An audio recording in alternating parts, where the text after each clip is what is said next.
정경심 씨가 2심에서도 유죄를 선고받았습니다. 어제 저희가 이 해당 판결에 대해서 상세하게 분석을 해드렸습니다. 그런데 민주당 대선 주자들이 1심, 2심 이 대한민국 사법부의 판단을 인정하지 않는 듯합니다. 제목 공개합니다. 여당은 다시 조국의 강 앞으로 가게 됐습니다. 강을 건넜다 말기를 반복하는 것 같습니다. 먼저 이낙연 후보가 징역 4년은 과도하다며 사법부의 판단에 이의를 제기했습니다. 그리고 검찰을 비판했습니다. 인턴 증명서를 포함한 입시관계 서류를 유죄로 봤다. 그것이 설령 사실이라 하더라도 4년이 합당한 것인가에 대해서는 저 또한 과혹하고 과도하다고 보고 있습니다. 과도한 고통을 겪는 분들에 대해서 마음의 연민과 공감을 느낀다는 뜻입니다. 그때 수사도 과도했고 거의 소탕하다시피 과잉 수사를 한 것이다.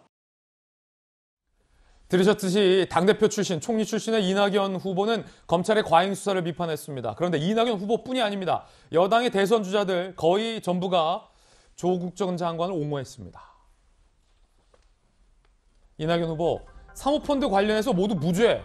사실관계 다르죠? 팩트가 다릅니다. 사모펀드 관련해서 절반은 유죄가 인정됐고 특히 미공개 정보를 이용했다는 점도 인정됐고요. 차명으로 거래했다는 점도 인정됐습니다. 그런데도 이낙연 후보는 모두 무죄다라고 사실관계를 왜곡하고 있다는 비판이 일고 있습니다. 정세균 후보 역시 마찬가지입니다. 새로운 정황과 증언에도 1심 형량 그대로는 너무 가혹한 결정이다라고 조국 장관을 옹호했습니다.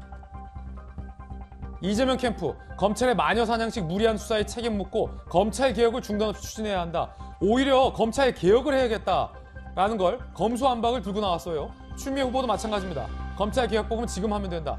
대선 경선 후보들이 마음만 먹으면 연내 통과도 가능하다라고 조 전 장관 부부의 혐의와 관련해서 자성을 하거나 반성을 하는 모습은 전혀 없어서 논란이 일고 있습니다. 자, 국회에 있는 노은지 기자. 혹시 여당 대선 주자 중에 사법부의 판단을 존중한다거나 조 전 장관 정경심 씨가 입시 비리 7개 스펙에 대해서 모두 허위로 판단된 거에 대해서 조 전 장관의 잘못을 인정하고 질타하는 분 한 분도 없었습니까? 일단은 뭐 사석에서 그리고 좀 이제 당직자들 사이에서 그런 말들이 좀 나오기는 했습니다만 겉으로 나온 말은 없었고요. 특히 입시 비리와 관련해서는 아예 아무도 이제 논평을 내지 않는 그런 분위기고 오히려 사모펀드를 공격하는 이유는 일부 이제 무죄가 난 점을 부각시키면서 저런 식으로 이제 사모펀드가 검찰 수사의 시작점이었다 보니까 검찰 수사 자체가 무리하게 진행됐다는 점만 강조하고 있고 오히려 이런 분들은 있더라고요. 대선 주자 중에서 박용진, 김두관 두 후보 같은 경우에는 관련 논평을 내지 않았습니다. 뭐 옹호하기가 조금 애매하고 그렇다고 뭔가 적극적으로 반박할 수도 없다면 그냥 침묵을 택한 이런 걸로 볼 수가 있겠습니다. 정혁진 변호사님, 결국은 침묵을 하거나 사실관계까지 왜곡하면서 조 전 장관을 옹호했다라는 게 현재 여권 주자들의 반응인데 특히 이낙연 후보의 발언 중에 사모펀드 관련해서 모두 무죄가 됐다. 이건 팩트와 다르지 않습니까? 일단 제가 아직 판결문은 못 봤고요.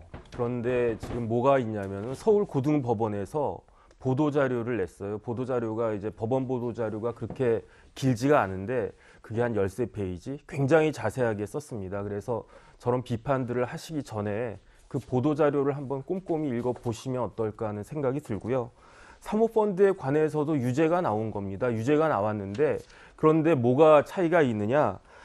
미공개 정보 이용을 한 경우에 이제 유죄인데 장외 거래는 무죄가 나온 거고요. 장내에서 거래한 것은 역시 유죄가 나온 겁니다. 그렇기 때문에 이게 사모펀드 관련해서 모두 무죄가 나왔다라고 하는 것은 그야말로 가짜 뉴스가 아닌가 일단 그런 생각이 들고 그다음에 이제 그 법원에서 어떻게 이야기를 했냐면 그 정경심 씨의 행위와 그다음에 그로 초래된 결과 그리고 그 이후에 재판 과정에서의 태도 모든 것이 심히 불량했기 때문에 그렇기 때문에 중형이 나올 수밖에 없었다라고 이야기를 하는데 그 보도자료를 보면 오히려 제 생각에는 징역 4년이라고 하는 것이 그렇게 논리적으로는 굉장히 나쁜 짓을 했다라고 하면서 결론은 뭐 1심하고 똑같이 징역 4년 오히려 그게 좀 이상하다는 생각이 들 정도입니다. 그런데 1심도 그렇고 2심 물론 이제 대법원의 판결이 남아 있습니다만 그렇다면 대법원 판결이 나오면 대권 주자들의 논평도 달라져야 하는 것 아닙니까? 그런데 일단 제가 봤을 때는 고등법원이 왜 중요하냐면 두 가지가 중요한 거예요. 첫 번째는 일단 사실관계가 고등법원에서 확정이 됩니다. 이거를 대법원에서 다른 사실관계를 전제해가지고 판결을 할 수가 없기 때문에, 그렇기 때문에 고등법원 판결이 생각보다 굉장히 중요한 거고, 특히 형사 재판에 있어서는 무엇이 중요하냐면 고등법원의 양형이 대법원에서 그대로 가거든요. 참 안타깝다라고 하는 생각이 드는 것이, 뭐 그럴 일도 없었겠지만 만약에 제가 정경심 교수를 그 변호하는 변호인이었다라고 하면 정경심 교수 잘 설득해가지고 1심에서 이러이러한 것들이 있었으니까 항소심에서 집행유예를 받지 못하면 꼬박 그 4년을 살아야 되거든요. 그래서 현실적으로 생각을 하자. 그래서 인정할 건 인정을 갖다 하고 반성한다라고 하고 그러면서 선처를 갖다 구하자. 이렇게 했을 것 같은데, 그런데 제가 보니까 그 법원에서 뭐라고 이야기를 갖다가 했냐면 고등법원이 객관적 물증과 신빙성 있는 증언에도 불구하고 비합리적이고 전혀 설득력이 없는 주장을 되풀이하면서 심지어 어떤 행위까지 했느냐, 사법 절차에 적극적으로 협조한 사람들에게 강한 적대감을 보이면서 비난을 했는데 이것이 과연 정당한 것이냐, 이게 제정신인 것이냐, 이렇게 고등법원 판사가 일갈할 정도로 그 재판 태도가 나빴다라고 하니까 그럼에도 불구하고 좋은 그 선처를 구한다, 이거는 말이 안 된다고 저는 생각합니다. 자, 야당은 여권 주자들의 혐의를 인정하지 않는 듯한 이 발언에 대해서 비판을 했습니다. 야당의 비판 들어보시죠.